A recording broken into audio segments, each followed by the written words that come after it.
bienvenue à cette première rencontre qui introduit une série qui sera proposée par les pasteurs francophones aux églises de notre fédération. En effet, chaque premier sabbat du mois, un pasteur différent adressera un message à l'ensemble des églises francophones avec l'aide de l'une ou l'autre des communautés dont il a la charge. Par cette initiative, en fait, nous voulons soutenir et encourager les églises par la prédication des Écritures, mais aussi nous voulons aider ces communautés qui n'ont pas forcément les ressources humaines pour avoir un prédicateur chaque sabbat matin. Ces rencontres sont pensées, certes, pour les besoins de notre fédération, mais peuvent être diffusées plus largement et nous vous invitons chaleureusement à le faire. Si ces programmes servent initialement pour notre fédération, nous vous invitons chaleureusement à les partager autour de vous. Continuons, que ce soit par courrier, que ce soit par mail, que ce soit par téléphone, que ce soit par partage personnel surtout. Continuons à vivre, à propager cette bonne nouvelle de l'amour de Jésus-Christ. Nous vous saluons. Que le Seigneur nous bénisse tous.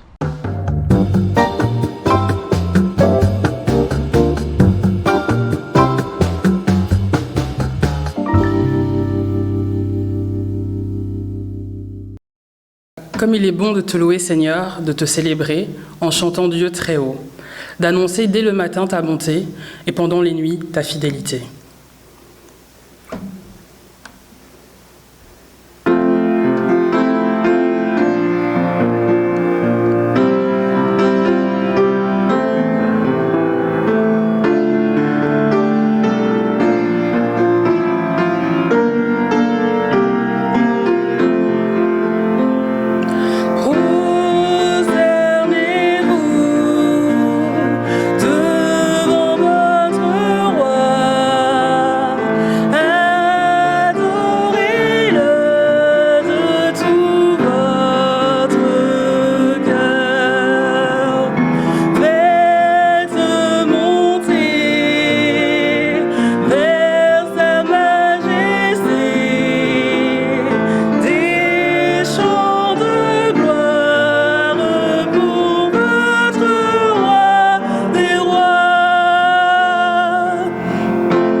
Amen.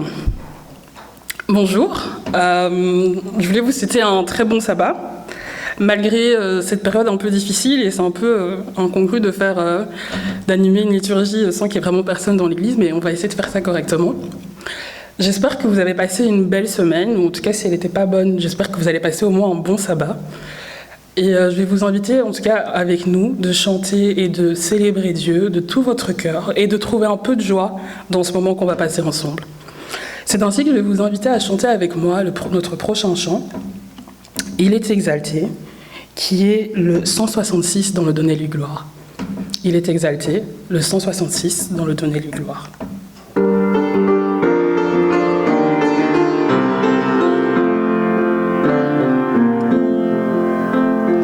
Il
Je vous invite à lire avec moi Jean 17, verset 23.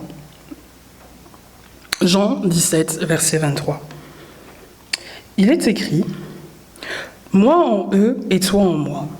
Ainsi, ils seront parfaitement un. Alors, le monde saura que tu m'as envoyé et que tu les aimes comme tu m'aimes. » Je vous invite à chanter ce prochain chant en pensant à ces paroles. « Père, unis-nous tous », le 370 dans le Donnez-lui gloire.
Quoi qu'il arrive, mes yeux sont tournés vers le Seigneur. Quoi qu'il arrive, tout va bien, car mon âme repose avec le Seigneur. Avec ces paroles en tête, chantons le prochain chant, le 469 dans le Donnez-lui gloire, quel repos céleste.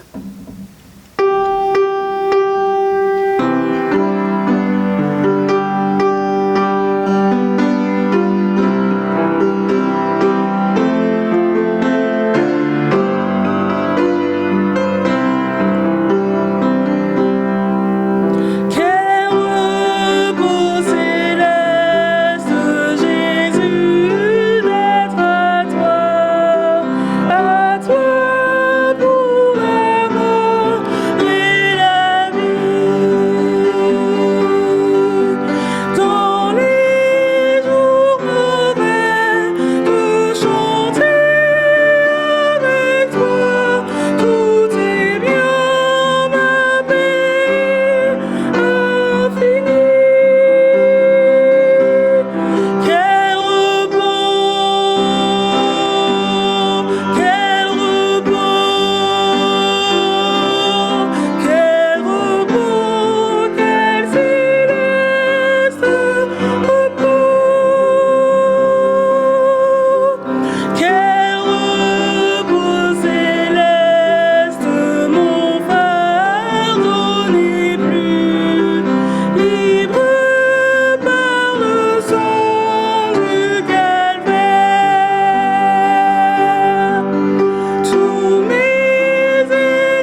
invite à prier. Seigneur notre Dieu, nous te remercions, Seigneur, pour ce privilège que nous avons de pouvoir étudier ta Bible jour après jour et en débattre ensemble, partager ensemble ta parole. Nous avons une pensée particulière pour ceux qui n'ont pas ce privilège de pouvoir lire la Bible en toute liberté. Puisses-tu, Seigneur, les contacter, les joindre à toi, afin qu'ils puissent être réconfortés. Nous avons naturellement une pensée particulière pour celles et ceux qui sont dans la douleur, qui sont malades, qui sont hospitalisés, mais également qui sont dans le deuil.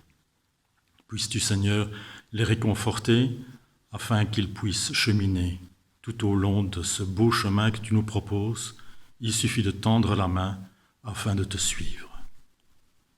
Nous avons une pensée particulière pour celles et ceux qui font des efforts énormes afin de pouvoir partager ta parole, afin de pouvoir proposer ta parole. Puisses-tu, Seigneur, les réconforter et les encourager afin de pouvoir partager ce beau message. C'est ce que nous te demandons en ton nom. Amen.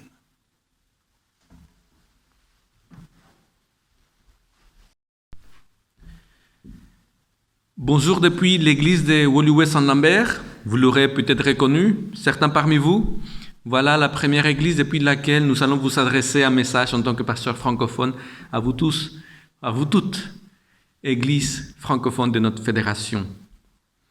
Le verset de ce matin se trouve dans l'évangile de Jean, au chapitre 14, versets 8 à 9. Bien qu'avant de passer à la lecture du verset, j'aimerais remercier l'équipe de louanges qui nous a si bien conduits pendant ce moment qui introduit la réflexion de ce matin. Reprenons donc l'évangile de Jean au chapitre 14 du verset 8 au verset 9. Il est écrit ceci. Philippe lui dit, « Seigneur, montre-nous le Père et cela nous suffit. » Jésus lui dit, « Il y a si longtemps que je suis avec vous et tu ne me connais pas, Philippe? Comme celui qui m'a vu a vu le Père. Comment peux-tu dire, toi, montre-nous le Père? »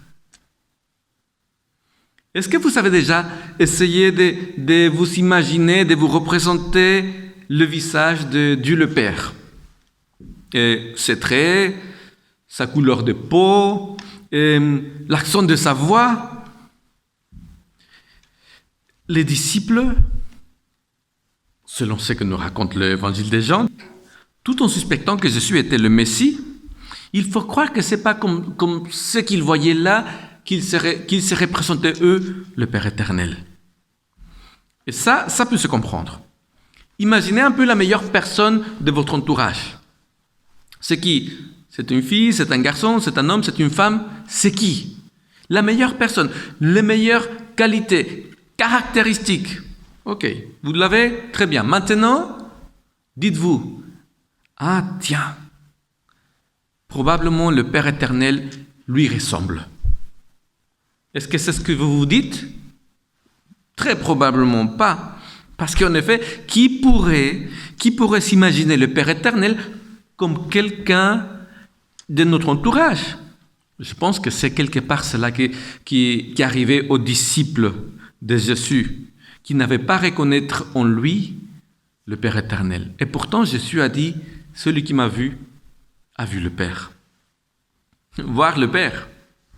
Jésus n'était pas le premier à vouloir le voir. Dans l'Ancien Testament, nous avons l'histoire de Moïse, par exemple. Rappelez-vous, Moïse qui dit à Dieu, « Fais-moi voir ta gloire. » Ce qui est en fait quelque chose de curieux. Et en effet, la Bible nous raconte dans le livre d'Exode que Moïse et Dieu se rencontraient régulièrement dans ce qu'on appelait la tente de la rencontre. Voilà. Ils n'avaient pas beaucoup d'imagination pour les noms. La tente de la rencontre servait pour qu'ils puissent se rencontrer. Et la Bible nous dit que là, ils se voyaient face à face. Exode chapitre 33, du verset 9 au verset 11. Je vais le lire. Lorsque Moïse entrait dans la tente, la colonne de nuée descendait et s'arrêtait à l'entrée de la tente. Alors, Dieu parlait avec Moïse. « Tout le peuple voyait la colonne de nuée s'arrêter à l'entrée de la tente. Alors tout le peuple se levait et se prosternait chacun à l'entrée de sa tente. Le Seigneur parlait à Moïse face à face, comme un homme parle à son ami. Curieux, je disais, car tout en regardant le Seigneur face à face, on dirait que quelque part, Moïse n'était pas satisfait. Ou en tout cas, on dirait que entre celui qu'il voyait dans la tente de la rencontre et peut-être l'idée qu'il s'était faite, on dirait qu'il y avait comme une différence. C'est comme s'il s'attendait à quelque chose d'autre, ou comme s'il voulait voir plus, ou comme s'il voulait voir Dieu sans filtre, on dirait aujourd'hui. C'est un peu comme si Moïse disait au Seigneur, « Seigneur, j'aimerais voir ton vrai toi-même. Fais-moi voir ta gloire. » Remarquez, Dieu ne lui a pas fait des reproches. Aucun reproche. D'ailleurs, il a accédé à la requête de Moïse. Très bien, tu me verras, mais sous certaines conditions. Et dans l'Exode chapitre 33, il est écrit que Dieu lui a dit « Tu ne pourras pas voir ma face, car l'être humain ne peut me voir et vivre. » C'est le chapitre suivant qui nous raconte la rencontre. Chapitre 34, du verset 5 au verset 7. Et il est écrit ceci. « Et l'Éternel descendit dans la nuée, et se tint là avec lui, et cria le nom de l'Éternel. Et l'Éternel passa devant lui, et cria l'Éternel, Dieu miséricordieux, et faisant grâce, lent à la colère, et grand en bonté et en vérité, gardant la bonté envers des milliers de générations, pardonnant l'iniquité, la transgression et le péché, et qui ne tient nullement celui qui est coupable pour innocent, qui visite l'iniquité des pères sur les fils et sur les fils des fils, sur la 3e et sur la 4e génération. » Magnifique présentation et description de Dieu, basée plus que sur ce que Moïse pouvait voir, sur ce que Dieu a dit de lui-même. Maintenant, est-ce que la description que Dieu donne de lui-même, et on est bien d'accord, Dieu le Père, est-ce que la description que Dieu le Père donne de lui-même n'est pas une description que nous pourrions mettre vraiment telle qu'elle sur le personnage? Jésus, imaginez, Jésus, miséricordieux, faisant grâce, lent à la colère, grand en bonté et en vérité. Est-ce que ce n'est pas une description de Jésus? Absolument. Et pourtant, les disciples, tout en le côtoyant pendant des années, n'ont pas reconnu le Père en lui. Il faut croire que le Jésus qui arpentait les chemins de Galilée avec eux ne correspondait pas à l'idée qu'il s'était faite du Père éternel. On dirait que les humains, même les plus proches de Dieu, ont du mal à le reconnaître quand il se manifeste. Pourquoi est-ce que cela est comme ça? Nous en parlerons plus tard. En attendant, Philippe a fait une affirmation avec laquelle nous devons débattre. Montre-nous le Père et cela nous suffit. Est-ce que tout ce qui suffit à l'être humain, c'est de voir le Père éternel? Il faut se poser la question. D'autant plus que Jésus n'a pas reproché à Philippe d'avoir demandé cela. Jésus ne lui a pas dit « Philippe, arrête, comment est-ce que tu oses vouloir voir le Père éternel ?» Jésus ne l'a pas dit non plus à Philippe « Si c'était aussi simple, si tout ce qui suffisait, si tout ce dont tu avais besoin c'était de voir le Père éternel, ça serait facile, mais il faut plus. » Non, Jésus n'a pas dit ça. Tout ce que Jésus a dit est ceci. Jean chapitre 14, du verset 11 au verset 10. « Ne crois-tu pas que moi, je suis dans le Père et que le Père est en moi? Les paroles que moi je vous dis, je ne les dis pas de ma propre initiative. C'est le Père qui, demeurant en moi, fait ce que je fais. Croyez-moi, moi, je suis dans le Père et le Père est en moi. Sinon, croyez à cause des choses que je fais. » Ce que Jésus a fait remarquer à Philippe et à ses disciples par la même occasion, c'était son incapacité de voir le Père alors que depuis longtemps, il s'est montré à eux dans la personne de Jésus. Mais de toute évidence, sans succès. En fait, si l'on croit à Jésus, chaque fois que les disciples l'avaient vu parler, chaque fois qu'il avait vu guérir, marcher, faire la fête, pardonner, entrer en relation avec quelqu'un, à chaque fois, c'est le Père éternel qu'il voyait. Mais au fond, est-ce que c'est aussi important de comprendre qu'on voit le Père dans la personne de Jésus alors qu'on voit Jésus lui-même? Est-ce qu'il ne nous suffit pas, tout simplement? Essayons de le comprendre. Nous disons souvent que tout ce que Dieu fait et fera pour nous sauver, s'appelle le plan du salut, le plan de rédemption. Soit. Et nous disons, le Seigneur a tout mis en œuvre pour nous donner la vie éternelle. Qu'est-ce que Jésus dit lui-même à ce sujet? Regardons Jean chapitre 17. Au Jean chapitre 17, Jésus va dire ceci. Après avoir parlé ainsi, Jésus lève les yeux au ciel et dit, il est en train de prier, Jésus, et il va dire, « Père, l'heure est venue. » Et il va rajouter, « Glorifie ton Fils pour que ton Fils te glorifie. » Je saute quelques versets et j'arrive à la fin, au verset 8, et il dit, « Et qu'il donne la vie éternelle à tous ceux que tu lui as donnés. » L'heure est venue, glorifie-moi pour que je te glorifie et que je donne la vie éternelle à ceux que tu m'as donnés. Jésus est effectivement venu pour nous donner la vie éternelle. Maintenant, en quoi consiste-t-elle la vie éternelle? C'est Jésus lui-même qui va le dire. Or, la vie éternelle, c'est qu'ils te connaissent toi, le seul vrai Dieu, et c'est lui que tu as envoyé, Jésus-Christ. C'est une des phrases les plus fondamentales des Écritures. La vie éternelle consiste en connaître Dieu et son Messie. Rien d'autre. Nous sommes habitués à appeler tout ce que Dieu a fait, je l'ai dit, les plans du salut. Mais le voilà, le plan du salut, tel que Jésus lui-même l'a décrit. Connaître Dieu et connaître son Messie. Et si cela est l'objectif du plan de rédemption, et si tout ce que Dieu a fait, c'est dans l'objectif de nous permettre de le rencontrer, parce que le connaître, c'est nous donner la vie éternelle, ça veut dire que le reste de la révélation biblique, tout l'ensemble des Écritures pointe vers la même chose, que nous puissions connaître le Père tel qu'il est. Dans ce sens, la vie éternelle n'est pas un cadeau à recevoir, quelque chose à conquérir ou encore moins à mériter. La vie éternelle, c'est une personne à rencontrer et à apprendre à connaître. C'est pour ça que Jésus est venu, pour nous révéler son Père et son amour, son pardon et son attachement à la vie humaine. Il veut qu'on comprenne combien le Père est juste, qu'on comprenne de quelle façon Dieu traite et considère l'humanité.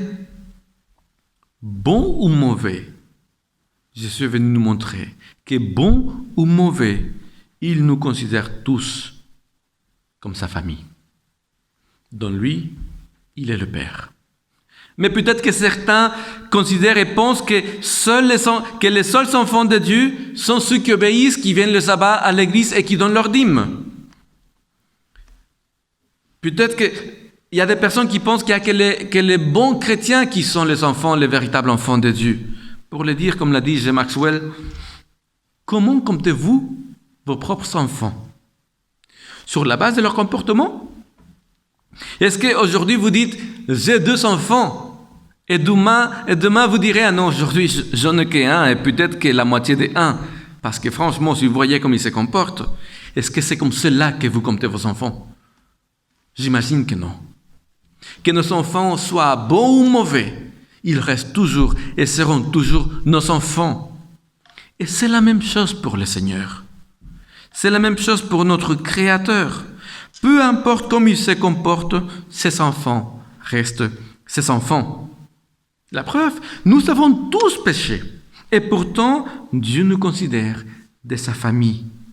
Dieu nous considère tous bons et mauvais, membres d'une même famille planétaire, et encore plus, d'une même famille universelle. Telle est la famille à laquelle nous appartenons grâce au Seigneur. Tel est le Père que nous voulons que nous puissions arriver à comprendre et à connaître. C'était la volonté du Père, c'était la volonté de Jésus. Connaître le Père éternel est tellement important que Jésus va le dire toujours, Jean chapitre 17, il va dire ceci, « Père, j'ai accompli l'œuvre que tu m'as donné à faire. » Quelle est cette œuvre qu'il avait à faire? Jésus même, il va le dire. Ma tâche était de manifester ton nom à l'humanité et qu'ils acceptent ce que j'avais à dire de toi et la version que je suis venu leur présenter de toi. Qu'ils comprennent et croient que c'est dans ce but que tu m'envoyais. Finalement, qu'ils sachent qu'en me voyant, ils te voyaient, toi, Père. Est-ce que c'est vrai? Est-ce que nous pouvons affirmer la Bible en main que Jésus était là pour qu'on puisse connaître le Père? Est-ce qu'en le voyant, nous pouvons dire effectivement c'était le Père que nous pouvions voir? L'évangile de Matthieu, par exemple, prenons-le.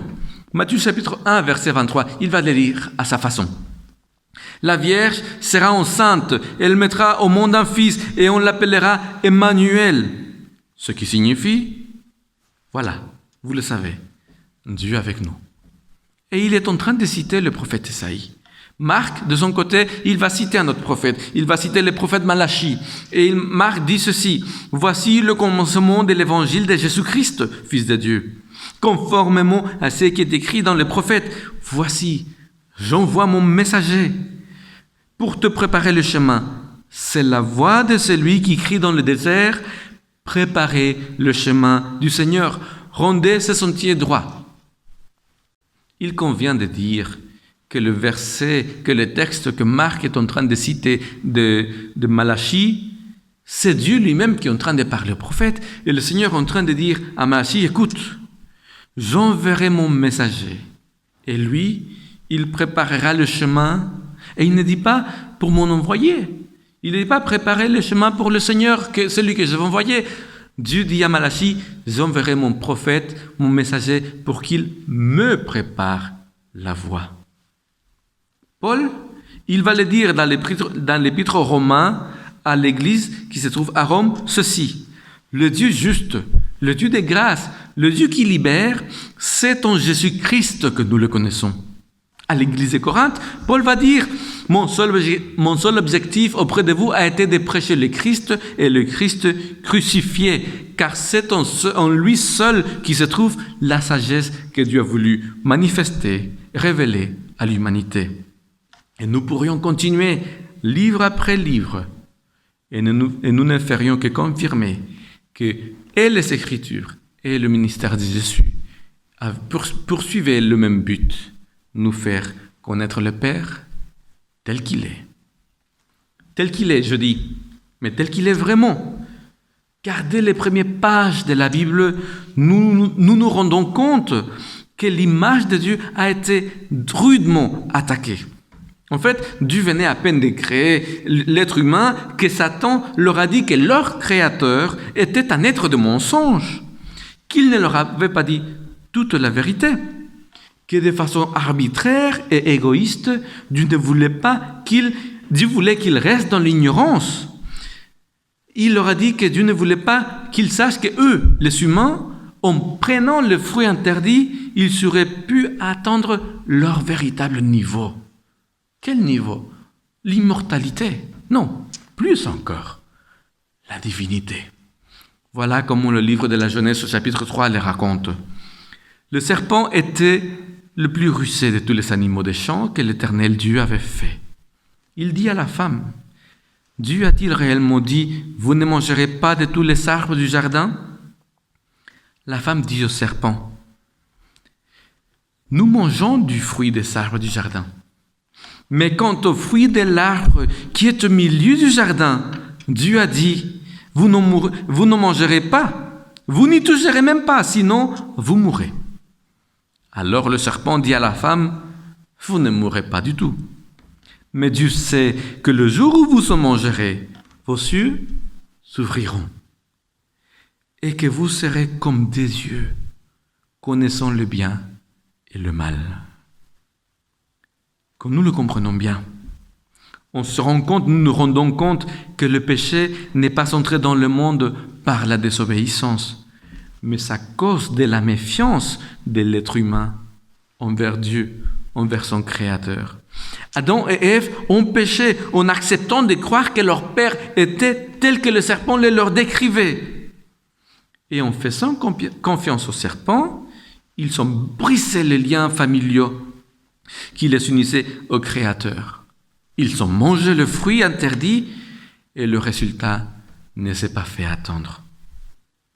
Quand la méfiance s'installe dans la famille, ou n'importe où d'ailleurs, la rupture des relations est inévitable. Nous ne nous sentons plus en sécurité, nous ne nous sentons plus libres d'agir et de faire sans crainte. Nous ne vivons plus en paix. Depuis ce jour-là, au Jardin d'Éden, depuis ce jour-là, il y a un conflit entre Dieu et sa famille humaine. Et l'humanité a depuis ce jour-là une image erronée de leur Père Céleste, une image faussée, injuste, tordue. C'est pour ça qu'il nous est si difficile de nous rendre compte qui il est vraiment notre Père. Mais la Bible raconte que le conflit dans la famille de Dieu a commencé bien avant le Jardin d'Éden. La Bible nous dit que ce conflit familial a commencé au ciel. C'est le livre de l'Apocalypse qui nous parle de ces conflits. Au chapitre 12, il nous donne un beau résumé. Apocalypse, chapitre 12, du verset 7 au verset 12. Il y a eu alors une guerre dans le ciel. Michel et ses anges combattirent le dragon. Le dragon combattit, lui et ses anges. Mais il ne fut pas le plus fort, et il ne se trouva plus de place pour eux dans le ciel. Il fut jeté à bas le dragon, le serpent d'autrefois, celui qui est appelé le diable et le Satan, celui qui égare toute la terre habitée. Il fut jeté sur la terre et ses anges furent jetés avec lui. Alors, j'entendis dans le ciel une voix forte qui disait: Maintenant sont arrivés le salut, la puissance, le règne de notre Dieu et le pouvoir de son Christ. Car il a été jeté à bas l'accusateur de nos frères. C'est lui qui les accusait devant notre Dieu jour et nuit.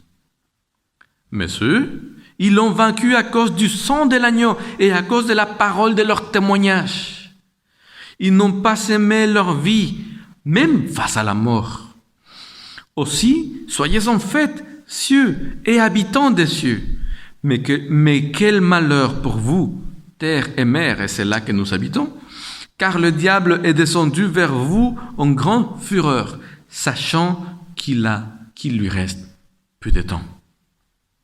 Maintenant, si la guerre dans le ciel a éclaté à un moment donné, ça veut dire qu'avant cela, le ciel vivait dans la paix, que le ciel vivait dans l'harmonie la plus totale, que la confiance régnait dans tous les domaines, que les créatures avaient confiance en leur Créateur et que leur Créateur avait aussi confiance totale en leur créature. C'est une réalité que nous ignorons totalement. Mais c'est une réalité que les prophètes comme Zacharie ou Malachi ou Esaïe ont décrit. Ils ont décrit notre futur avec le Seigneur et ils ont décrit notre futur dans la planète comme une réalité où les relations entre les humains et les créateurs seront totalement restaurées, où les relations entre les humains et la nature seront totalement restaurées, comme au Jardin d'Éden, lorsqu'Adam et Ève plaçaient en cœur toute leur confiance en Dieu, leur Seigneur. Les prophètes racontent aussi que le conflit entre Dieu et sa famille universelle a commencé lorsqu'une crise de méfiance a fait irruption dans sa famille. Et il nous raconte que cette crise de méfiance s'est carrément finie par une guerre, par une bataille. Nous connaissons l'histoire. Poussé par la jalousie, le plus brillant des êtres, Lucifer, le porteur des lumières, a réussi à s'aimer de façon définitive le doute et la méfiance au sujet de Dieu dans le cœur d'un tiers des créatures célestes. Il a réussi à les ramener à sa cause. Comment s'est-il pris pour le faire? Ayant lu le récit de la Genèse et comment Satan s'est pris pour tromper Adam et Ève, on n'a pas beaucoup de mal à imaginer l'ennemi appliquant la même méthode dans le ciel et disant aux êtres célestes, le Créateur est un menteur, il ne dit pas la vérité, il est arbitraire, il est égoïste, il est dur et finalement tout ce qu'il veut c'est d'être adoré. Et c'est certain que tout comme Satan a dit à Adam et à Ève, vous ne pouvez pas faire confiance à votre Créateur, mais vous pouvez me faire confiance à moi. C'est certain que Satan, que Lucifer à l'époque, leur a dit la même chose. On ne peut pas faire confiance à Dieu, mais vous pouvez faire confiance à Lucifer. C'est donc en racontant toutes sortes de mensonges au sujet de Dieu que Satan a su conquérir à sa cause entière des êtres célestes. Il a dénigré le Dieu éternel. Et pourtant, tout ce qu'il voulait, c'était quoi? C'était lui devenir Dieu à la place de Dieu. La preuve, regardez Satan dans le désert après que Jésus ait passé 40 jours de tentation et d'épreuves. Il vient et se présente devant Jésus et qu'est-ce qu'il nous raconte l'évangile de Matthieu au chapitre 4? Satan va lui dire à Jésus, regarde tout ce qu'il y a autour de toi, je vais tout te donner. Une condition, si tu te prosternes devant moi et tu m'adores. Est-ce qu'on se rend compte que c'est la créature qui demande à son Créateur de se prosterner devant lui? Est-ce que vous vous rendez compte que c'est la créature qui demande à son Créateur de l'adorer? C'est absurde. C'est simplement hallucinant. Mais c'est comme ça que Satan s'y est pris. Et c'est en s'aimant la méfiance à l'égard de Dieu que le péché est entré non seulement sur la terre, mais sur l'univers. L'essence du péché, c'est la méfiance, c'est la rupture de confiance en Dieu. Il est clair que dans la Bible, le problème de la méfiance en Dieu est donc un problème qui affectait l'univers entier et que les conséquences de cette méfiance ne se réduisent pas seulement à notre planète, mais que les conséquences touchent l'univers dans son ensemble. Ce qui veut dire que le ministère terrestre de Jésus avait une portée universelle. Ça veut dire qu'en venant sur terre rétablir l'image de son Père, Jésus ne visait pas que les êtres humains. Il visait en fait l'univers entier. Satan avait semé des doutes au sujet du caractère de Dieu. Devant l'univers entier, il fallait que quelqu'un démontre que tout ça, c'était faux. Ça veut dire que si la portée du ministère de Jésus sur terre avait été universelle, ça veut dire aussi que, bien que notre salut personnel soit tout à fait important, il faut qu'on se rende compte que le sacrifice de Jésus avait un but, poursuivait un but bien plus grand. Celui de rétablir la vérité au sujet du caractère de son Père devant l'univers. Voilà d'ailleurs comment l'apôtre Paul va parler de Jésus et de ce ministère qui est un ministère universel, que souvent on oublie cela. Éphésiens chapitre 1 du verset 9 au verset 10. Dieu nous a fait connaître le mystère de sa volonté, conformément au projet bienveillant qu'il avait formé en Christ pour le mettre à exécution lorsque le moment serait vraiment venu, à savoir de tout réunir sous l'autorité du Messie, aussi bien ce qui est dans le ciel que ce qui est sur la terre. Voilà ce que l'apôtre Paul dit. Tout ce que nous pouvons savoir de Dieu, c'est en Christ que nous pouvons l'apprendre. C'est en Christ et sous l'autorité de Christ que Dieu voulait réunir tous, aussi bien dans le ciel que sur la terre, les réunir, les unir à nouveau. Dieu veut unifier sa famille universelle en Christ. Et ce plan divin, dit l'apôtre Paul, a été mis à exécution quand le moment est venu, quand le bon moment est venu. Quel était ce bon moment? Colossiens chapitre 1 du verset 19 au verset 20. Car il a plu à Dieu de faire habiter en Jésus toute sa plénitude, et par lui de tout réconcilier avec lui-même, aussi bien ce qui est sur la terre que ce qui est dans les cieux en faisant la paix par lui. Attention, la paix entre toute cette réalité universelle par le sang de sa croix. La croix de Jésus. Voilà le moment que Dieu attendait pour rétablir les liens dans sa famille universelle. Voilà l'endroit où tout l'univers pouvait voir finalement qui il était, vraiment. Mais est-ce que Jésus lui-même a parlé de cela? Il l'a fait, effectivement. Évangile de Jean, chapitre 12, du verset 31 au verset 32. C'est maintenant le jugement de ce monde. C'est maintenant que le prince de ce monde sera chassé dehors. Et moi, quand j'aurai été élevé de la terre, j'attirerai tous les hommes à moi.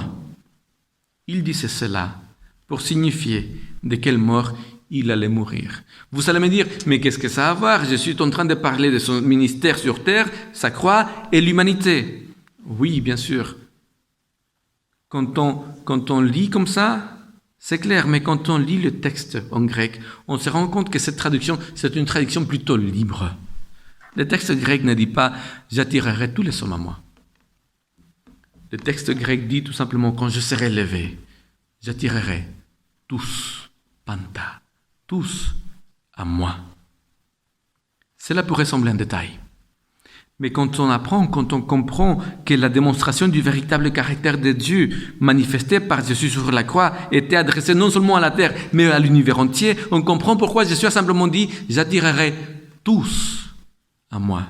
Il ne se limitait pas à la planète Terre, parce que Dieu veut tous nous réunir, tous nous unifier.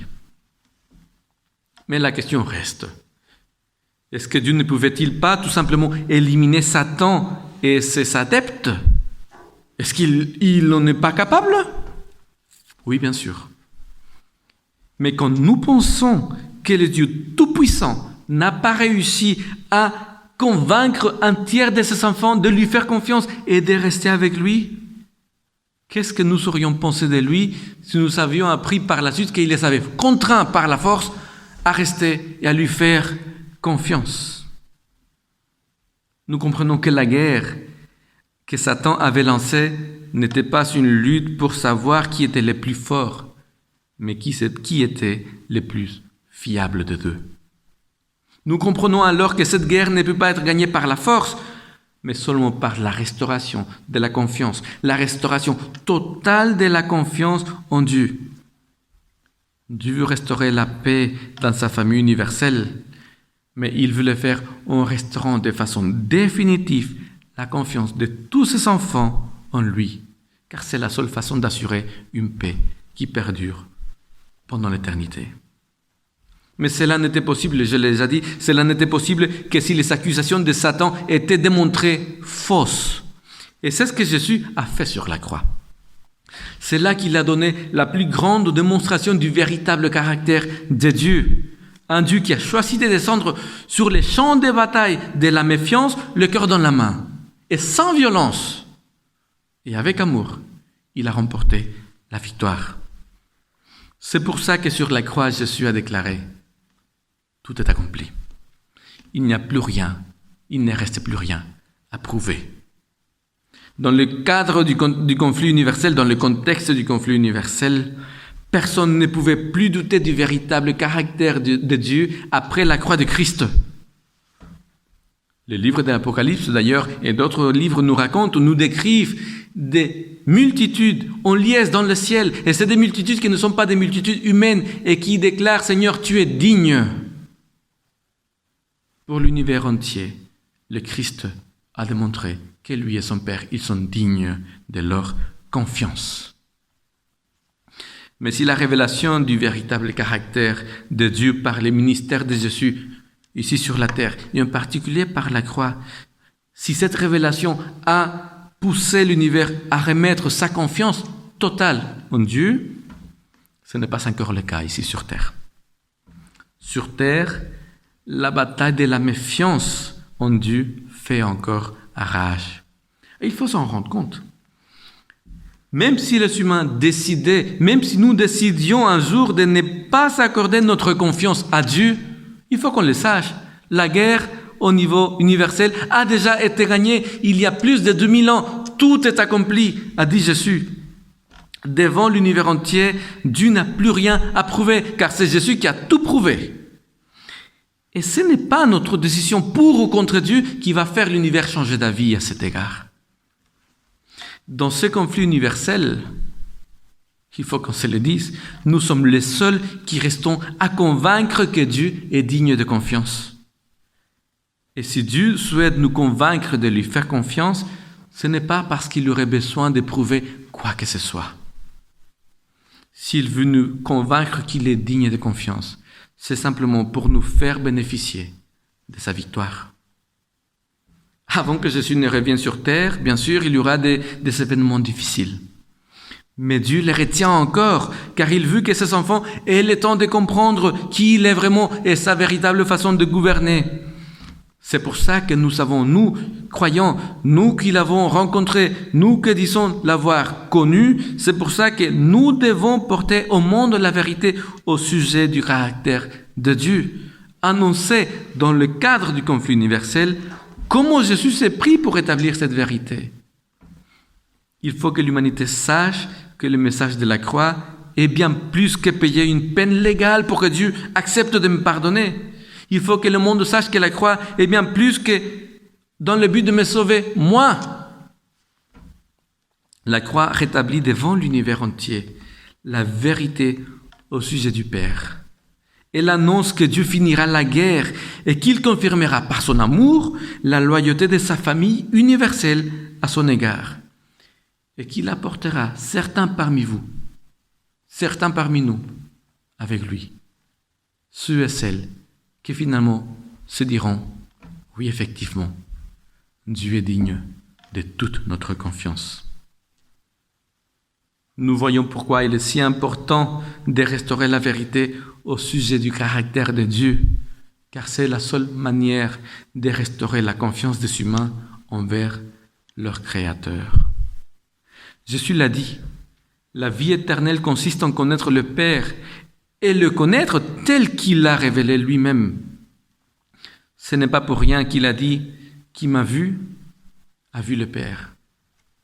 En tant qu'Église, je pense qu'il faut qu'on se pose la question. Est-ce que les personnes peuvent dire « Qui a vu l'Église adventiste, a vu le Père ».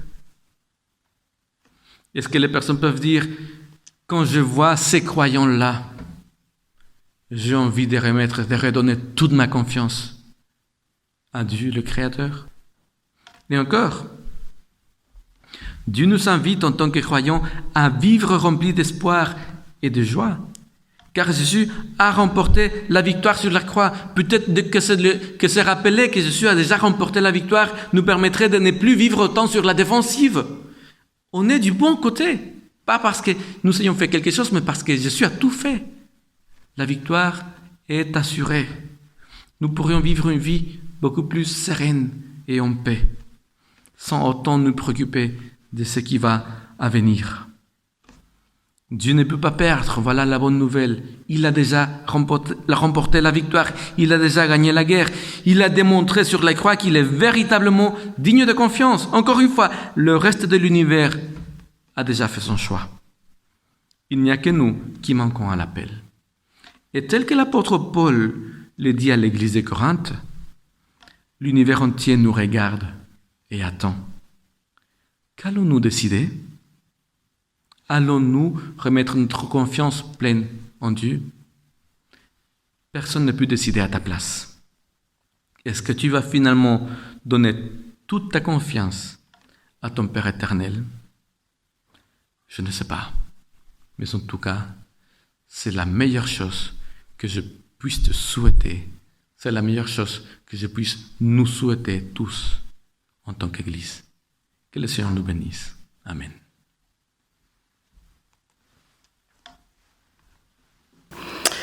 Est-ce qu'on va faire confiance à Dieu ? Telle est la question. Pour conclure, je vais vous inviter à chanter avec moi « Seigneur attire », qui est le 492 dans le Donner les gloires.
souhaite à tous un très bon sabbat.